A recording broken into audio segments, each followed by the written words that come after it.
SI भर्ती रद्द होने के बाद अब कृषि मंत्री डॉक्टर किरोड़ीलाल मीणा ने सरकार से अपील की है कि हाईकोर्ट के फैसले के खिलाफ अपील न करे। दरअसल कई भर्ती परीक्षाओं को लेकर अदालतों में लगातार केस चल रहे हैं और सरकार कई बार ऊपरी अदालत का दरवाजा खटखटाती है।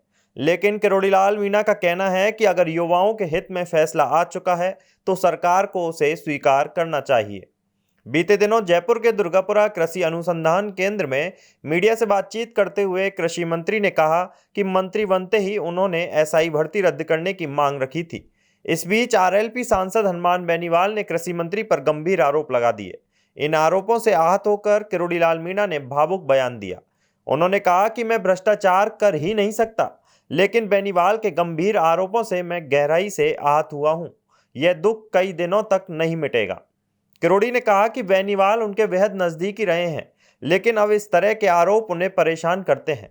उन्होंने कहा कि अगर उनकी किसी बात से बेनीवाल आहत हुए हैं तो वे माफी मांगने को भी तैयार हैं। वो परेशानी हुई, मैं पर्टर्ब हुआ तो कुछ बात कह दी तो उसको उनको भी अन्यथा नहीं लेना चाहिए। मैं तो कम से कम अन्यथा नहीं लूंगा, क्योंकि मेरे पर उन्होंने मेरे को नजदीक से देखा है, मैंने उनको नजदीक से देखा है, लेकिन उन्होंने ऐसे गंभीर आरोप लगा दिए जिससे मैं दुखी हो गया और ये दुख कई दिनों में मिटेगा।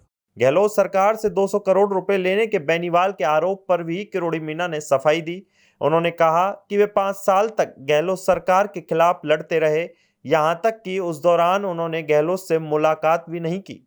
किरोड़ी ने कहा कि जनता खुद फैसला करेगी कि कौन सच बोल रहा है। कृषि मंत्री ने बताया कि नकली खाद और बीज की फैक्ट्रियों पर कार्रवाई के बाद कई जाट नेताओं ने उनका खुलकर समर्थन किया। वहीं मीणा समाज के युवा भी हनुमान बेनीवाल का स्वागत कर रहे हैं।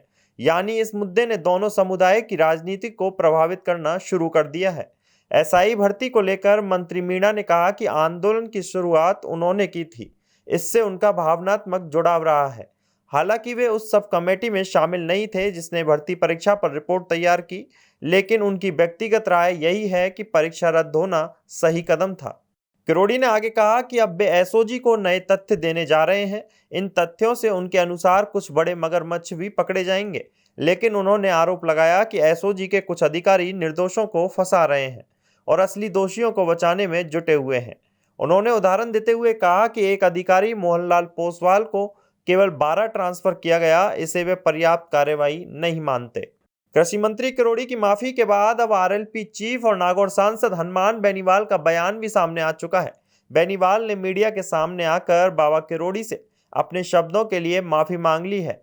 साथ ही उन्होंने उस चैनल पर भी आरोप लगा दिया जिसने दोनों के बीच मतभेद करवाया। बेनीवाल ने कहा कि डॉक्टर साहब वरिष्ठ नेता हैं, मेरे साथ लंबे समय तक रहे और मुझसे उम्र में भी बड़े हैं, इसलिए मैं उनसे माफी मांगता हूं। किसी नेता से कोई व्यक्ति झगड़ा नहीं, और मैं सबसे ज्यादा अगर नजदीक किसी के रहा तो किरोड़ीलाल मीणा और हम ही संघर्ष करते थे और राजस्थान को बचाया। मुझे दुख हुआ कर कि वो बात को करते थे। वो बोले ना कि आप मेरे वहां नहीं आए, आपने क्या किया? मैंने कहा आप अपनी ही खबर पढ़ते हो, दूसरे की नहीं करते हो। फिर वो कहेगा आपकी महिला बोलते हैं, अरे भाई कहाँ महिला बोलते हैं? लेकिन और मेरे बड़े भाई माफी का भी सवाल नहीं। सुनो, अगर आमने सामने होते झगड़ा थोड़ी होता, और मैं फोन को अगर वो कर रहा था तो आपने जो टेलीविजन वाला था उसने घुमा दिया। मैंने कहा कि सरकार पर्दा डाल रही है, टीवी वाले ने कहा कि डॉक्टर साहब पर्दा डाल रहे हैं, उनको लड़ाया, मुझे लड़ाया, उसने अपना काम नहीं करा, टीआर बड़े वो भाग गया, दूसरा काम कर गया।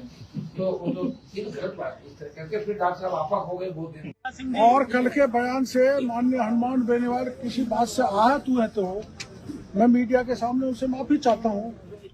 हालांकि अभी तक दोनों नेताओं ने मीडिया में आकर एक दूसरे से माफी तो मांग ली, लेकिन अभी तक दोनों के बीच कोई फोन वार्ता या फिर मुलाकात होना बाकी है।